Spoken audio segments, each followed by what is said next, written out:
तुलसी को जल देते समय बोलने चाहिए ये 3 शब्द, सभी मनोकामनाएं पूर्ण हो जाती हैं। दोस्तों, आज के इस वीडियो में हम जानेंगे तुलसी को जल देते समय क्या बोलना चाहिए। एक बार की बात है, देवी सत्यभामा ने भगवान श्री कृष्ण से तुलसी को जल देने का महत्व पूछ लिया था। तब भगवान श्री कृष्ण ने उन्हें उसका महात्म्य सुना दिया था।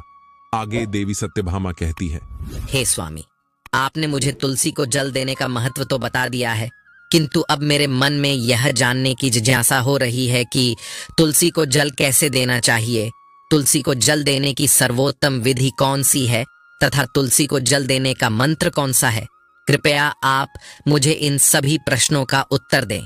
तब भगवान श्री कृष्ण देवी सत्यभामा से कहते हैं, हे प्रिय, जिस प्रकार से मैंने तुम्हें तुलसी का महात्म्य सुनाया है, उसी प्रकार से तुलसी को जल देते समय बोले जाने वाले मंत्र का भी बड़ा महत्व है। यह मंत्र केवल 3 शब्दों का है, किंतु इसका प्रभाव बहुत कल्याणकारी है। जो भी मनुष्य नित्य तुलसी को जल देते समय अपने मुख से केवल ये 3 शब्द बोल देता है, तो साक्षात लक्ष्मी उसके घर में प्रवेश करती है। उसकी दरिद्रता समाप्त हो जाती है, उसे धन धान्य की प्राप्ति होती है। वह मंत्र बताने से पूर्व मैं आपको तुलसी के इस मंत्र का महात्म्य सुनाता हूं। इस महात्म्य को सुन लेने मात्र से ही मनुष्य के समस्त पाप नष्ट हो जाते हैं। उसे 100 वर्षों तक तुलसी को जल देने का पुण्य प्राप्त हो जाता है।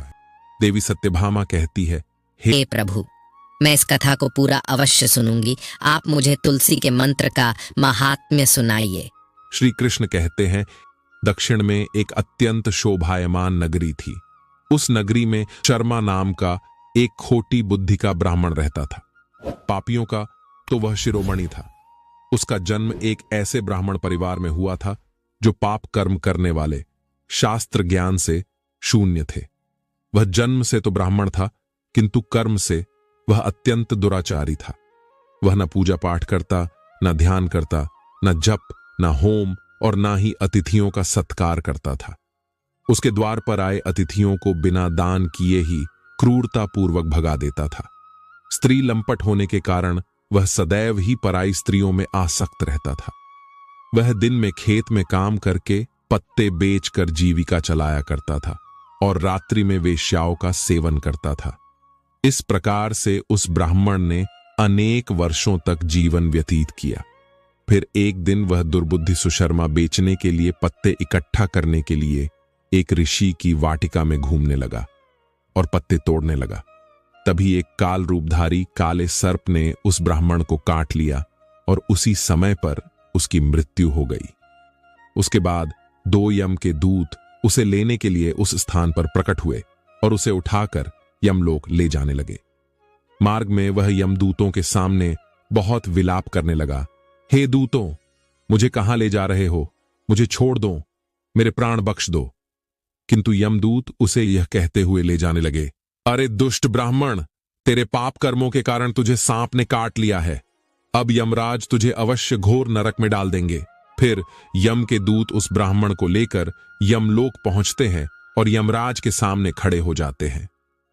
चित्रगुप्त उस ब्राह्मण का लेखा जोखा निकालते हैं और यमराज से कहते हैं, हे धर्मराज, इस ब्राह्मण ने बचपन से लेकर मृत्यु तक पाप ही पाप किया है।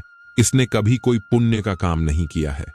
फिर धर्मराज अपने दूतों से कहते हैं, हे दूतों, इस घोर पाप करने वाले ब्राह्मण को उठाकर ले जाओ और इसे नरक में डाल दो। फिर यम के दूत उस ब्राह्मण को ले जाते हैं और नरक की भयंकर अग्नि में धकेल देते हैं। अनेक वर्षों तक नरक में सजा भुगतने के बाद उस ब्राह्मण को दूसरे जन्म में एक बैल का शरीर मिलता है। बैल का जन्म पाकर वह बोझ उठाने का काम करने लगा। उसका मालिक उससे दिन रात काम करवाने लगा। फिर जब उस बैल की शक्ति कम हुई तो उसके मालिक ने उसे एक लंगड़े आदमी को बेच दिया। उस लंगड़े आदमी ने उस बैल को खुद का बोझ उठाने के लिए उपयोग किया। वह उसकी पीठ पर बैठकर घुमा करता था। इस प्रकार से उस बैल ने 8 वर्ष तक उस लंगड़े आदमी का बोझ उठाया।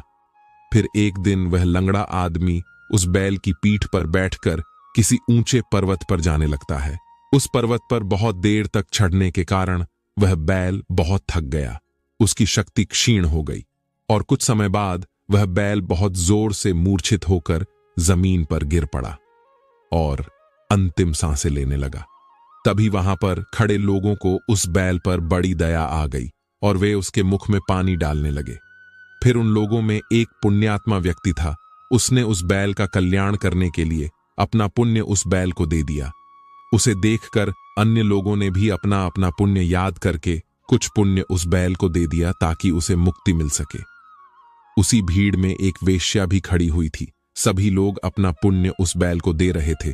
यह देखकर उस वेश्या ने भी अपना पुण्य उस बैल को दे दिया। कुछ देर बाद उस बैल की मृत्यु हो जाती है। फिर उस स्थान पर यमदूत आते हैं और उस बैल के शरीर से उस ब्राह्मण की आत्मा को निकालकर यमलोक ले जाते हैं। यमलोक ले जाने पर उसे यमराज के सामने खड़ा किया जाता है और फिर चित्रगुप्त उसका लेखा जोखा देखते हैं तो वे आश्चर्य में पड़ जाते हैं। उस वेश्या के द्वारा उस बैल को दिया हुआ पुण्य बहुत बड़ा होता है। उस पुण्य के प्रभाव से उसके सभी जन्मों के पाप नष्ट हो जाते हैं। फिर यमराज उस ब्राह्मण के सभी पाप क्षमा करते हैं और कहते हैं, हे ब्राह्मण, उस वेश्या ने तुझे अपना पुण्य देकर तुझ पर बड़ा उपकार किया है। केवल उसी के पुण्य के कारण तुम्हारे सब जन्मों के पाप नष्ट हो गए हैं और यमराज उसे फिर से मनुष्य जन्म प्रदान करते हैं। इस बार वह पृथ्वी पर आकर एक उत्तम ब्राह्मण कुल में जन्म लेता है।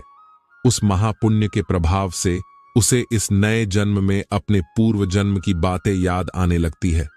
जब वह ब्राह्मण बड़ा हो जाता है तो उसे याद आता है कि पिछले जन्म में जब वह बैल था तब एक वेश्या ने उसे उसका पुण्य दे दिया था। इसीलिए उसके मन में उस वेश्या के बारे में जानने की इच्छा होती है और उस महापुण्य के बारे में जानने के लिए उस वेश्या का पता लगाकर उसे ढूंढते हुए उसके नगर में चला जाता है। वह वेश्या अब बूढ़ी हो चुकी थी। फिर जब उसे वह वेश्या मिल जाती है तो वह उसके सामने जाकर उसे बार बार प्रणाम करता है और उस वेश्या का धन्यवाद करने लगता है। वह वेश्या कहने लगती है, हे ब्राह्मण श्रेष्ठ, आप कौन हैं और किस कारणवश आप मुझ वेश्या को धन्यवाद दे रहे हैं? मैंने आपका कौन सा कार्य किया है जो आप मुझे नमस्कार कर रहे हैं? तब वह ब्राह्मण कहता है, हे माता, मैं वही बैल हूं जिसे तुमने अपना पुण्य दे डाला था। अपने पाप कर्मों के कारण मुझे पिछले जन्म में बैल होना पड़ा था। उस पर्वत पर जब मैं मर रहा था तो तुमने मुझे अपना पुण्य दिया था। तुम्हारे पुण्य के प्रभाव से ही आज मुझे फिर से मनुष्य जन्म मिला है। तुम्हारे द्वारा दिए गए उसी पुण्य के कारण मुझे अपने पूर्व जन्म की सारी बातें याद है। किंतु हे माता, मैं आज यहां पर यह जानने के लिए आया हूं कि तुमने मुझे उस समय पर अपना कौन सा पुण्य दिया था जिस कारण से मेरे सभी जन्मों के पाप नष्ट हो चुके हैं। मैं उस पुण्य के बारे में जानना चाहता हूं। तब वेश्या ने कहा, हे ब्राह्मण श्रेष्ठ, मैंने तो अपने जीवन में कोई पुण्य के काम नहीं किए हैं, किंतु मेरे घर में एक तोता है जो पिंजरे में रहकर हमेशा कुछ बोलता रहता है, जिसे सुनकर मेरा अंतकरण पवित्र हो गया है। उसी तोते के द्वारा बोले गए मंत्र का पुण्य मैंने तुम्हें दान में दिया था। फिर वह वेश्या और वह ब्राह्मण उस तोते के पास जाते हैं और उसे पूछने लगते हैं, हे शुक, तुम कौन सा मंत्र बोलते रहते हो जिससे हमारे जीवन का उद्धार हुआ है? यह मंत्र तुम्हें किसने सिखाया और इस मंत्र का क्या अर्थ होता है? तब उस तोते ने अपने पूर्व जन्म का वृतांत सुनाना आरंभ किया। वह तोता कहने लगा, हे ब्राह्मण श्रेष्ठ, पिछले जन्म में मैं एक ब्राह्मण था। मैं अपने ज्ञान के अहंकार में अंधा हो चुका था। मैंने कभी गुरुजनों का आदर नहीं किया, सदैव ही उनका अपमान किया। मुझे अपने ज्ञान पर इतना अधिक घमंड हो गया था कि जिस कारण से मेरे क्रोध बहुत अधिक बढ़ गए और मैं सभी से द्वेष करने लगा। अन्य मनुष्यों को तुच्छ समझने लगा, विद्वानों का भरी सभा में अपमान करने लगा। फिर कालांतर में मेरी मृत्यु हो गई और मुझे यमलोक ले जाया गया। पूज्य जनों और गुरुजनों का अपमान करने के कारण मुझे तोते के कुल में डाल दिया गया और मेरा जन्म एक तोते के रूप में हो गया। मेरे पाप कर्मों के कारण छोटी अवस्था में ही मेरा अपने माता पिता से वियोग हो गया। फिर मैं पेड़ की डाल पर बैठकर रो रहा था तो उसी स्थान से कुछ मुनि जा रहे थे। उन्होंने मेरी दयनीय पुकार सुनी और मुझे लेकर अपने आश्रम में चले गए। वहां उस आश्रम पर उन्होंने मुझे एक सुंदर पिंजरे में रखा और मेरा अच्छी तरह से ख्याल रखा। वे मुझे नित्य भोजन दिया करते थे और पढ़ाते थे। उस स्थान पर वे ऋषि मुनि, उनकी स्त्रियां और बालक सभी नित्य तुलसी के पौधे को जल देते थे और उसके सामने एक मंत्र का जाप करते थे। उन्हीं के मुख बार बार उस मंत्र को सुनकर मैंने उसे रट लिया और तभी से मैं उस मंत्र को जान गया हूं और वही मंत्र में दिन रात बोलता हूं। उस मंत्र के प्रभाव से मेरी कभी मृत्यु नहीं हुई और मेरी आयु 100 वर्ष की हो गई और मैं इतने वर्षों तक जीवित रहा। इसी बीच एक रात को एक चोर उस स्थान पर आ गया और उसने मुझे वहां से चुरा लिया और फिर इस वेश्या ने मुझे उस चोर से खरीद लिया। इस वेश्या के घर पर आने के बाद भी मैं उस मंत्र को बोलता रहता था, जिसे सुनकर इस वेश्या का मन भी पवित्र हो गया और इसने वेश्या का काम छोड़कर भगवान विष्णु की भक्ति करने लगी। उसी मंत्र के प्रभाव से मेरे पूर्व जन्मों के सभी पाप नष्ट हो गए और उसी मंत्र के प्रभाव से इस वेश्या का भी अंतकरण पवित्र हो गया। हे ब्राह्मण देवता, उसी मंत्र के पुण्य से आप भी पाप मुक्त हो गए हैं। इस प्रकार से तोते ने उस ब्राह्मण को और उस वेश्या को सारा वृतांत सुना दिया, जिसे सुनकर वह ब्राह्मण और वेश्या दोनों ही अत्यंत प्रसन्न हुए और फिर वे दोनों ही नित्य तुलसी को जल देकर उस मंत्र का जाप करने लगे। फिर वह तोता, वेश्या और वह ब्राह्मण तीनों उस मंत्र के प्रभाव से दिव्य विमानों में बैठकर विष्णु लोक को चले गए। श्री कृष्ण कहते हैं, हे देवी सत्यभामा, देखा आपने, केवल तुलसी के इस मंत्र के प्रभाव से उस तोते के, उस वेश्या के और उस ब्राह्मण के सभी पाप नष्ट हो गए हैं। इसीलिए प्रत्येक मनुष्य को रोज तुलसी को जल देते समय इस एक मंत्र का उच्चारण अवश्य करना चाहिए। हे देवी, वह मंत्र इस प्रकार है, इसे तुम ध्यान से सुनो। ओम वृंदावन्ये स्वाहा, ओम वृंदावन्ये स्वाहा। श्री कृष्ण कहते हैं कि जो भी स्त्री नित्य तुलसी के समक्ष इस मंत्र का उच्चारण करेगी वह सौभाग्यशाली बनेगी। जो भी पुरुष तुलसी के सामने इस मंत्र का उच्चारण करेगा उसे अक्षय धन की प्राप्ति होगी। जिस घर के सामने नित्य तुलसी की पूजा की जाएगी उस घर में साक्षात लक्ष्मी का वास होगा। तुलसी का यह मंत्र मंत्रराज कल्पतरु है, यह समस्त फलों को प्रदान करने वाला है। अतः जो भी तुलसी के सामने इस मंत्र का उच्चारण करेगा उसे संपूर्ण सिद्धियां प्राप्त होगी। स्त्रियों को सदैव ही स्नान करके, अपने बाल बांधकर, मांग में सिंदूर भरकर नित्य तुलसी को जल देना चाहिए और इस मंत्र का उच्चारण करना चाहिए। रोज तुलसी के पौधे की परिक्रमा करनी चाहिए, इससे सभी दोष नष्ट हो जाते हैं। नित्य शाम के समय तुलसी के पास दीपक जलाना चाहिए और तुलसी के पास बैठकर भगवान विष्णु की आराधना करनी चाहिए। तुलसी के पास दीपक जलाने से मनुष्य को धन धान्य की प्राप्ति होती है। हजारों अमृत के घड़ों से नहलाने पर भी श्री हरि को उतनी तृप्ति नहीं होती जितनी वे मनुष्यों के द्वारा तुलसी का एक पत्ता चढ़ाने से प्राप्त करते हैं। 10,000 गाय के दान से मानव जो फल प्राप्त करता है वही फल तुलसी पत्र के दान से पा लेता है। जो मृत्यु के समय अपने मुख में तुलसी पत्र का जल पा जाता है वह संपूर्ण पापों से मुक्त होकर श्री कृष्ण के धाम जाता है। श्री कृष्ण कहते हैं, पूर्णिमा, अमावस्या, द्वादशी और सूर्य संक्रांति के दिन मध्याह्न काल, रात्रि और अशौच के समय तेल लगाकर बिना स्नान किए अथवा बिना हाथ पैर धोए रात्रि के वस्त्र पहनकर तुलसी के पत्र तोड़ता है वह महापापी होता है। श्राद्ध, व्रत, दान, प्रतिष्ठा तथा देव पूजा के लिए तोड़े हुए तुलसी पत्र बासी होने पर भी 3 रात्रि तक पवित्र ही रहते हैं।